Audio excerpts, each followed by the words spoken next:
Good morning world. चलिए कहानी शुरू करते हैं। तो हमारी कहानी के लास्ट पार्ट में हमने देखा था कि मन्नी मिंजू और शिचन बातें कर रहे थे और एना वहाँ से खुश होकर चली गई थी क्योंकि नी मिंजू ने पहली बार उसे कुछ दिया है। तो ऑफ कोर्स उसे बहुत अच्छा लगा, लिटरली बहुत ज़्यादा। वो अपनी खुशी को एक्सप्रेस नहीं कर पा रही थी। तो वहाँ पे विंग ना जब ये सारी चीज़ें देखते हैं और बोलते हैं क्या उन दोनों का कोई चांस है, तो वहाँ पे लेंसन बोलता है मुझे इसके बारे में कोई बात नहीं करनी, ये उन दोनों का मैटर है। मैं अभी किसी के मैटर में टांग नहीं अड़ाऊँगा, मैं बहुत ज़्यादा मैस्कुलेट कर देता हूँ। ऐसा बोल के वांग जी अपना सर न मतलब नीचे झुका लेता है। तो वहाँ पे विंग बोलता है वो सारी चीज़ें याद करना बंद कीजिए, आपने वो किया इसीलिए तो मैं आपके पास हूँ, वरना आपके पास होता क्या। तो वहाँ पे वांग जी बोलता है फिर भी मुझे तकलीफ़ हो रही है, फिर भी मुझे समझ नहीं आ रहा कि मैं कैसे अब माफ़ी मांगूँ तुमसे। तो बोलता है कोई माफ़ी मांगने की ज़रूरत नहीं है, मुझसे माफ़ी मांग लीजिए। तो आप वांग जी बोलते सॉरी। तो बोलते हैं नहीं ऐसी बात नहीं है, मैं आपका टांग खींच रही थी, आप ऐसे रिएक्ट क्यों कर रहे हो, आपको ऐसे रिएक्ट नहीं करना चाहिए। तो वहाँ पे वांग जी बोलता है आई एम सॉरी, मुझे पता है कि मेरी वजह से तुम्हें बहुत तकलीफ़ें झेला है तुमने, लेकिन आई प्रॉमिस यू दोबारा से कोई भी हार्म नहीं होगा तुम्हारे ऊपर। मैं तुम्हें हमेशा से प्रोटेक्ट करूँगा, I protect you every time now. तो वहाँ पे विंग बोलता है मुझे पता है आपको ये बोलने की ज़रूरत नहीं है, आप बहुत ज़्यादा अच्छे हो, एक अच्छे ब्रदर हो, एक अच्छे हस्बैंड भी बन के दिखा दोगे। आपको खुद के ऊपर यकीन नहीं है तो भी मुझे आपके ऊपर बहुत यकीन है। तो वहाँ पे वांग जी ना विंग को बोलता है थैंक यू। तो वहाँ पे विंग ना वांग जी की तरफ देख के बोलता है चांग फू। तो वहाँ पे वांग जी ना विंग की तरफ देखता है, बोलता है दोबारा क्या है ना। तो वो बोलता है चांग फू। तो वहाँ पे मैडम लाइन बोलते हैं सब लोग बहुत थके हुए हैं, अभी अभी सारी चीज़ें ख़त्म हुई है और वांग जी विंग को लेके अपने वेडिंग चैम्बर में जाओ, अभी अभी ये सारी चीज़ें यहाँ पे मत करो। तो वहाँ पे वांग जी बोलते हैं मदर आप ऐसे क्यों बोलती हो, आप इतनी शेमलेस क्यों हो। ऐसा वो मन में बोलता है, मुंह में नहीं बोलता, वरना उसकी मदर उसे बहुत पीटेगी, उसे बहुत अच्छे से पता है। तो वहाँ पे विंग ना वांग जी की तरफ देख के वो ना एकदम एकदम रेड हो जाता है। तो वांग जी विंग को अपनी बाहों में लेके वहाँ से चला जाता है और बोलता है बाय बाय गाइस। तो वहाँ पे रोशन सरन वो चिंगेस जुन को कुछ बातें कर रही थी। चिंगेस जुन बोल रहा था मुझे माफ़ कर दीजिए, मुझे ये सारी चीज़ें नहीं करनी चाहिए थी, मेरी गलतियों की सज़ा प्लीज़ मुझे दीजिए। तो वहाँ पे मैडम लैन भी आती है और वो भी घुटनों में आके रोशन सरन के सामने बोलती है हम हमारे पनिश के लिए तैयार है। तो वहाँ पे रोशन सरन बोलती है तुम लोगों को पनिशमेंट मिलना चाहिए, लेकिन गलती तुम्हारी नहीं है, हमें यही चाहिए था, हमने यही प्लान किया था, तो तुम लोगों को ये सारी चीज़ें करने की ज़रूरत नहीं है। तो वहाँ पे वांग जी ना विंग को लेके वेडिंग चैम्बर में जाने के बाद सारे लैंड क्लैन को तो मतलब अच्छे से क्लीन किया गया। विंग ने वांग जी की तरफ देखा, वांग जी एक हंग्री वुल्फ की तरह विंग की तरफ देख रहा था। तो विंग बोलता है आप ऐसे क्यों देख रहे हो मुझे। तो बोलता है तुम बहुत ज़्यादा डिलीशियस लग रहे हो। तो वांग जी बोलता है तुम मैं कोई खाना नहीं हूँ, आप ऐसे शेमलेस बातें मत किया करो, मुझे अजीब सा लगता है। तो वांग जी ना विंग को अपनी बाह में लेके बोलता है क्यों, मैं तो तुम्हें और भी शेमलेस चीज़ें करके दिखाना चाहता हूँ, I want to show you how much I love you. तो वहाँ पे विंग ना अपना सर नीचे कर लेता है और बोलता है आप थके नहीं हो, आपने तो इतनी लड़ाई भी की है।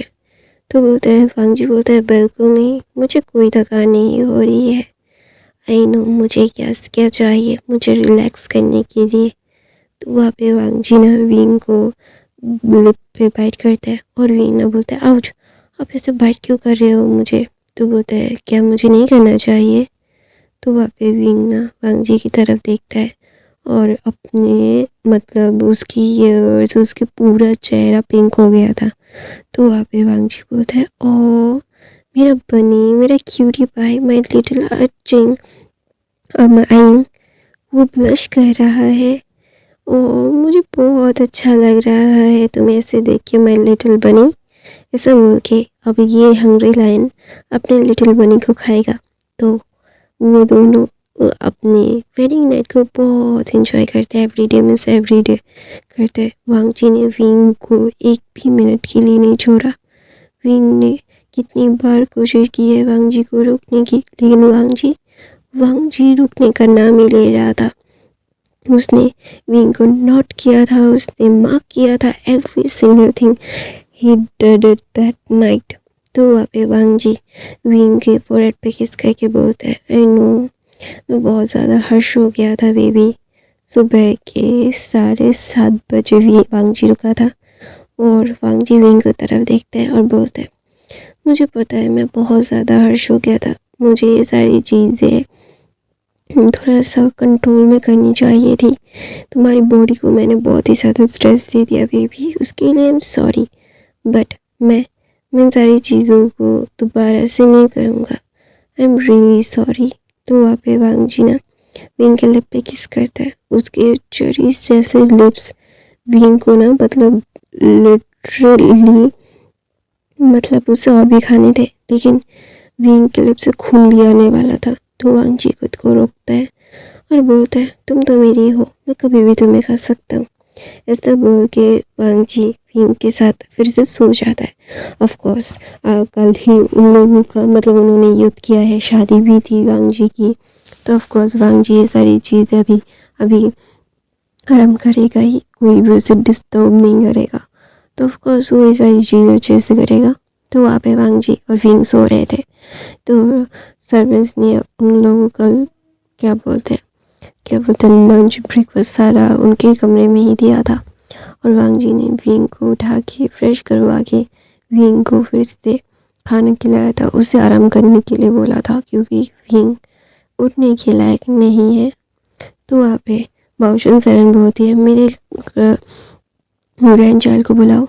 तो वहाँ पे मैडम लैन थोड़ा सा ब्लश कहती है और बोलती है वो वांग जी के साथ था, शायद वो अभी मिलने की हालत में नहीं होगा। तो वहाँ पे बाउशन सरन का भी चेहरा थोड़ा सा ऑकवर्ड हो जाता है और बोलते हैं ओके, जब भी उन लोगों को फिर भी बुलाओ, मुझे जाना होगा। तो वहाँ पे चिंगिसुन बोलते हैं, आपने हमें सज़ा नहीं दी मास्टर।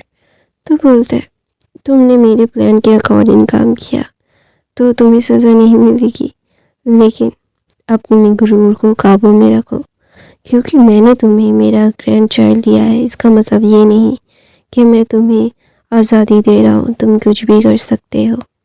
अपनी इन सारी चीज़ों को अच्छे से याद रखना। दोबारा से अगर ऐसा कुछ भी हुआ तो मुझसे बुरा कोई नहीं होगा।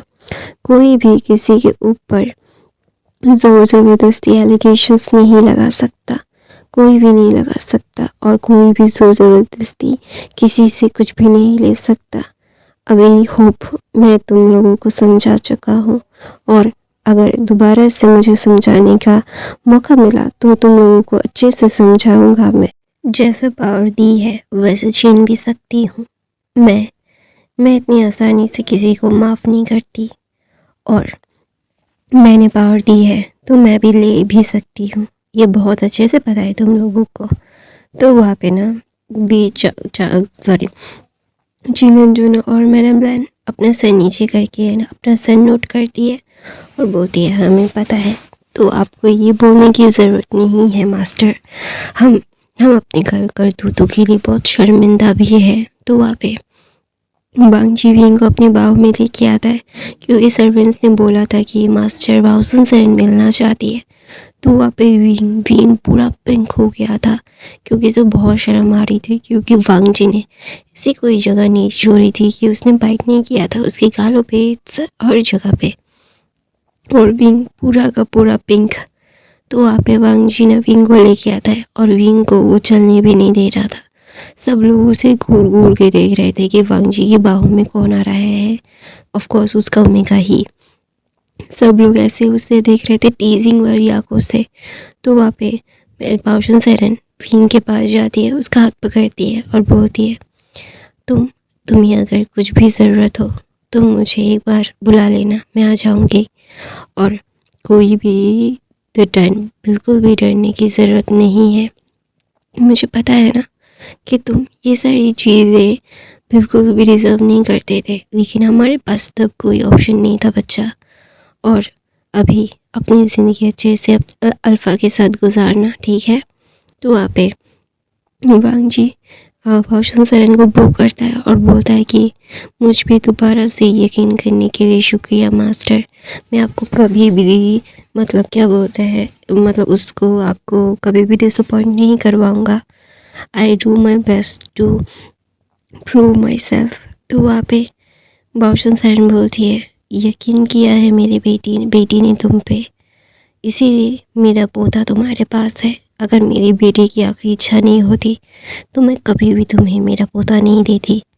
तो वहाँ पे वांग जी बोलता है, और मैं क्या बोलते हैं क्या बोलते हैं उस भरोसे पे पूरा खरा उतरूँगा।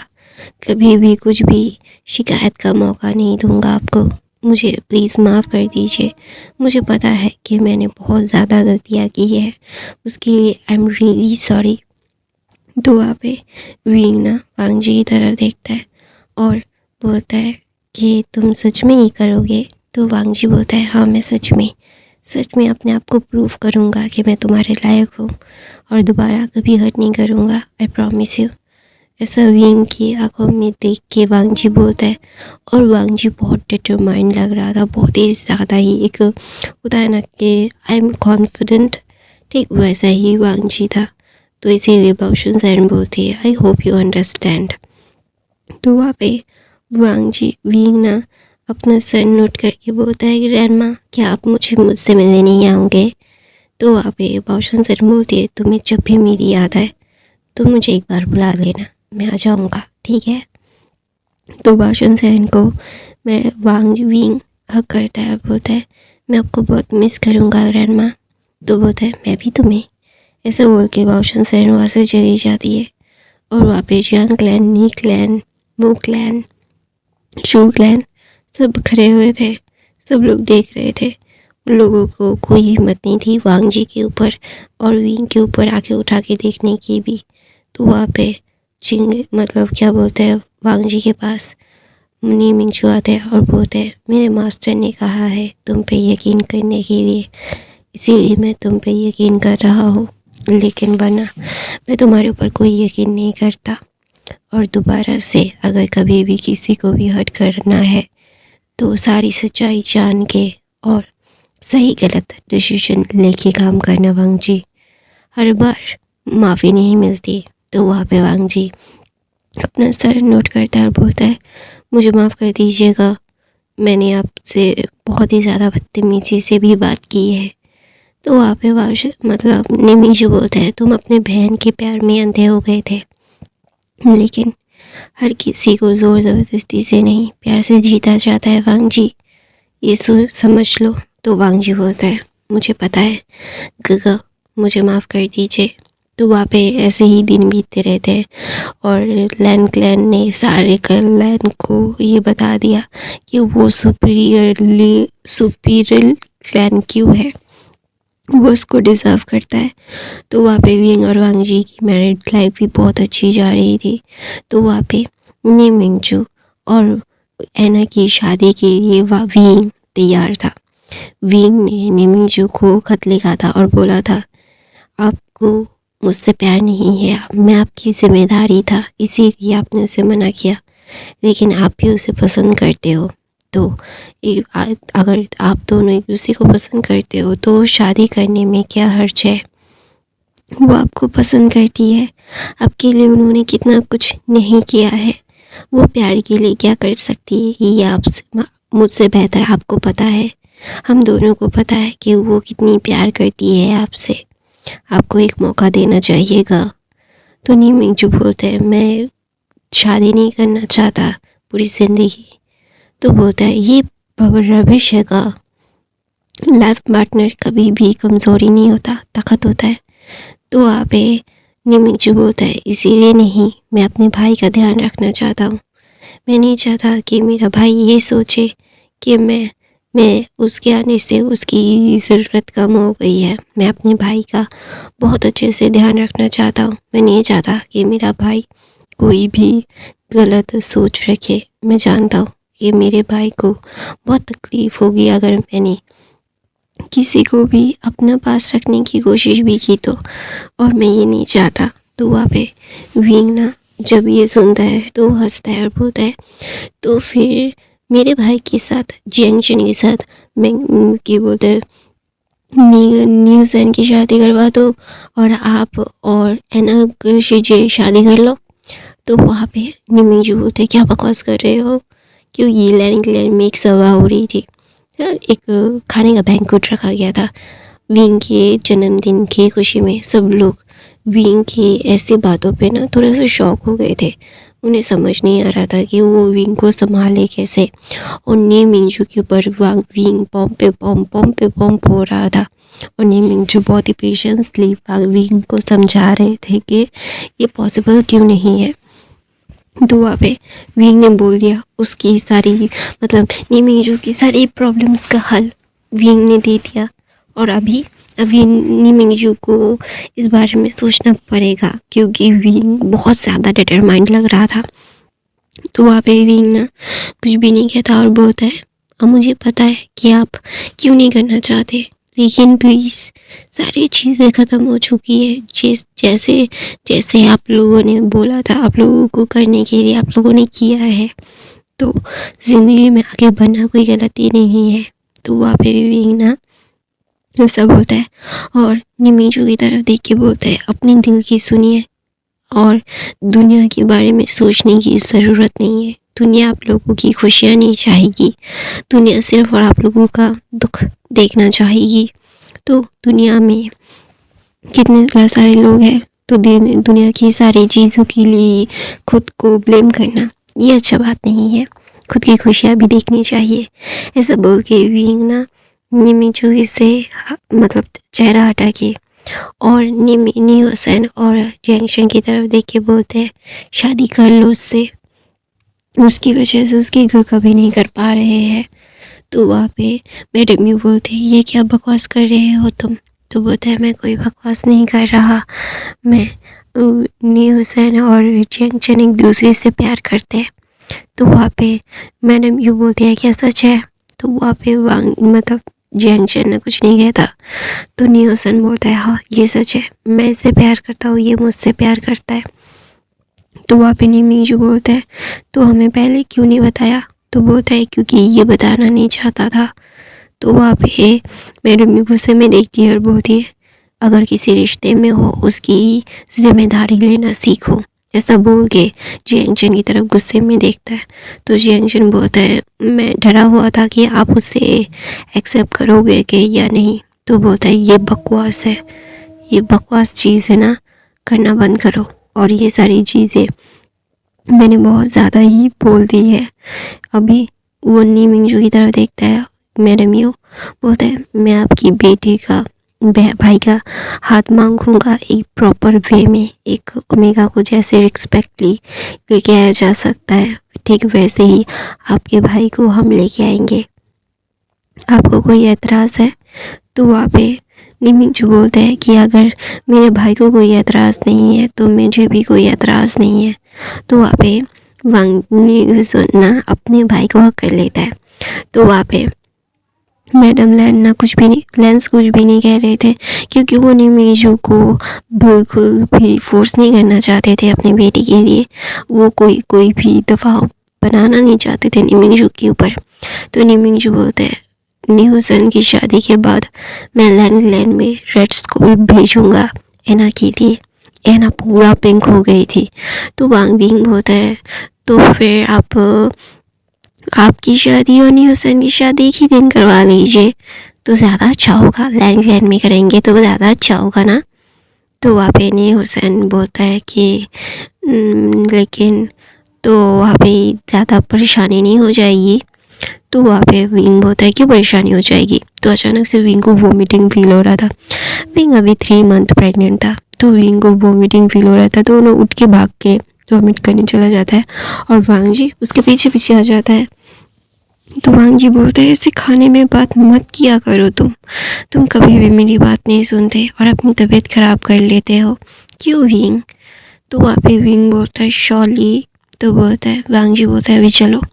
तो विंग का हाथ पकड़ के वांग जी लेके आता है और विंग की प्रेगनेंसी ने फैमिली और लैन फैमिली तो जानती थी, यंग फैमिली, वो तीनों फैमिली जानते थे और सब लोग वो तीनों फैमिली ही बातें कर रहे थे। वो बैंक्वेट वो 3 फैमिली के लिए ही था। तो वहाँ पे विंग ना मुँह फुला के बोलता है मैं अच्छे से कुछ खा भी नहीं पा रहा हूँ, सारी चीज़ें वॉमिट हो जाती है, बीबी मुझे बहुत तंग कर रहा है, शीचे कुछ कहो। तो बोलता है वहाँ पे जंक्शन बोलता है तुम्हारे बच्चे को शीचे कुछ कह नहीं सकती क्योंकि वो तुम्हारे टमी में है डफर। तो वहाँ पे विंग बात बना के बोलता है मुझे क्यों डफर बोल रहे हो? तो मैडम यू जंक्शन की तरफ गुस्से में देखती है और बोलती है तुम्हारा दिमाग ख़राब है? हाँ, उससे ऐसे बात क्यों कर रहे हो? वो प्रेग्नेंट है और अगर अभी उसके साथ कोई भी गलत हो गया फिर तुम क्या करोगे? तो विंग वांग जी मतलब जंक्शन बोलता है आप ऐसे उसके साइड मत कर मॉम, वो इस चीज़ का फ़ायदा उठा रहा है सबका और सब लोगों को परेशान कर रहा है। तो सब लोग मुस्कुराते हैं और विंग बोलता है तुम कितनी ज़्यादा रूड हो। तो विंग ना वांग जी की तरफ देखता है और बोलता है सॉरी अल्फ़ा। तो वहाँ पे विंग वांग जी बोलता है इट्स ओके ना मैं बनी। तो वहाँ पे विंग और वांग जी एक दूसरे मतलब खाना खाते हैं, सब लोग बैकग्राउंड बहुत अच्छे से होता है और सब लोग हाँ बोल देते हैं। ऑफकोर्स वो अपने बच्चों की खुशियाँ चाहते हैं। तो ऐना ना निमिंचू के पास जाती है और बोलती है कोई ज़ोर ज़बरदस्ती नहीं है आपके साथ, अगर आप नहीं चाहते हो तो प्लीज़ मैं ये मत कीजिएगा। तो वहाँ पे निमिंचू बोलता है नहीं मुझे तुम पसंद हो, लेकिन तुम बहुत शेमलेसली बोल देती थी ना, इसीलिए मुझे थोड़ा सा डर लगता था कि तुम्हारे साथ मैं एडजस्ट कर पाऊँगा या नहीं। तो वहाँ पे एना बोलते हैं सॉरी शायद मैं आपकी अकॉर्डिंग नहीं हूँ। तो वहाँ पे नहीं मुझे बोलते ऐसी बात नहीं है, तुम मेरे अकॉर्डिंग हो, सारी चीज़ें तुम में बहुत है, मेरे परफेक्ट है, तुम मुझसे भी ज़्यादा परफेक्ट हो, लेकिन तुम ज़्यादा मूवफट हो और बहुत स्ट्रेट फॉरवर्ड हो, ये थोड़ा सा डराने वाला है मुझे, दैट्स वाई। तो वहाँ पे ना निमिंजू ऐसा बोलता है तो बोलता है आपको कोई प्रॉब्लम नहीं है मुझसे शादी करने से? तो निमिंजू बोलते हैं नहीं मुझे कभी भी प्रॉब्लम नहीं थी, लेकिन थोड़ा सा मेरी ड्यूटीज़ थी जो मुझे फुलफिल करनी थी इसीलिए। तो वहाँ पे ऐना बोलती है आई अंडरस्टैंड, मैं आपका अच्छे से समझ सकती हूँ। तो वहाँ पे निमिंग जो बोलता है आई एम सॉरी मैंने तुमसे बहुत रूडली बात की है, मैं तुमसे नहीं करना चाहता था लेकिन मेरे पास तब कोई और ऑप्शन नहीं था। तो वहाँ पे मैं ऐना बोलती है इट्स ओके। तो ऐना और नीमिंग जो की और जैंगचन और नी हुसैन की शादी धूमधाम से लैंड क्लैन में हो रही थी। विंग अभी 6 मंथ प्रेग्नेंट था और वो अपने तमी को लेके यहाँ से वहाँ भाग के स्टॉप दिखा रहा था। वांग जी जिसकी बहन की शादी है, जो वो परेशानी में था, वो सारी चीज़ें छोड़ छाड़ के वो अपने ओमेगा के पीछे पीछे घूम रहा था क्योंकि वो अपने ओमेगा को अकेला छोड़ना नहीं चाहता था। फिर शादी परफॉर्म होती है, सब लोग बैठ के खाना खा रहे थे। तो जैंगचन बोलता है इस वांग जी को इतना परेशान करना बंद करो विंग। तो वहाँ पे विंग गुस्से में बोलता है मैं मेरे जंगफू को परेशान करो, तुम्हें नहीं, तो तुम्हें कोई प्रॉब्लम नहीं होनी चाहिए। तो वहाँ पे जैंगचन बोलता है उसे तो प्रॉब्लम हो रही है। तो ना वांग जी की तरफ विंग देखता है, बोलता है आपको प्रॉब्लम हो रही है? तो वांग जी बोलता है बिल्कुल नहीं, बिल्कुल भी नहीं। तो ऐसे ही दिन बीतते रहते, वांग जी विंग का बहुत अच्छे से ध्यान रख रहा था, सारी चीज़ें विंग के अकॉर्डिंग कर रहा था, हर एक चीज़। कोई भी ये नहीं बोल सकता था कि ये दल्ला हंगुंजुन है जो एक क्लैन को अकेले ही ख़त्म करने का सामर्थ्य रखते हैं। अपने ओमेगा के सामने वो एक भीगी बिल्ली की तरह रहते हैं, हर चीज़ करते हैं जिस पे उसके ओमेगा की खुशी हो। तो वहाँ पे वांग जी और विंग का 9वां महीना चल रहा था। विंग बहुत ज़्यादा परेशान हो रहा था, सारी रात वो जाग के बैठा हुआ था और वांग जी भी। विंग ने वांग जी को उठाया नहीं था। जब वांग जी ने देखा विंग को बहुत तकलीफ़ हो रही है, वो सो नहीं पा रहा है, तो उसके साथ वो जगा हुआ था। तो अचानक से रात को विंग के टमी में बहुत दर्द होता है, तो फिजिशियन को बुलाया जाता है। फिजिशियन बोलता है कि अभी इनका वक्त हो चुका है डिलीवरी का, तो सब लोग वहाँ पे थे। लैन फैमिली थी, जैंग फैमिली थी, ये फैमिली थी, सब लोग वहाँ पे खड़े हुए थे विंग की डिलीवरी के लिए। विंग की डिलीवरी के लिए सब लोग आ गए थे। तो 3-4 घंटे के बाद एक बेबी बाहर आता है, रो रहा था। तो वांग जी अपनी बीवी को देख के बोलता है, विंग की तरफ देख के, जो विंग पूरे पसीने में तिरबतर था, और बोलता है हमारा बेबी आ गया है।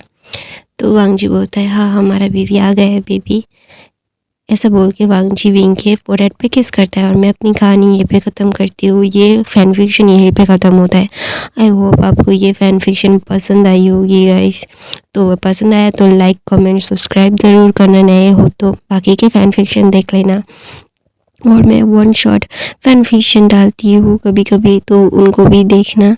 और गाइस मेरे चैनल में वन शॉट बहुत सारे हैं, 2 शॉट भी बहुत सारे हैं, और बहुत सारी सीरीज़ भी है, 7, 8, 9, 10 एपिसोड की सीरीज़ भी है, वो भी देखना। तो thank you so much, I love you. और नए हो तो बाकी के फ़ैन फिक्शन ज़रूर देख लेना। आई love you, comment and like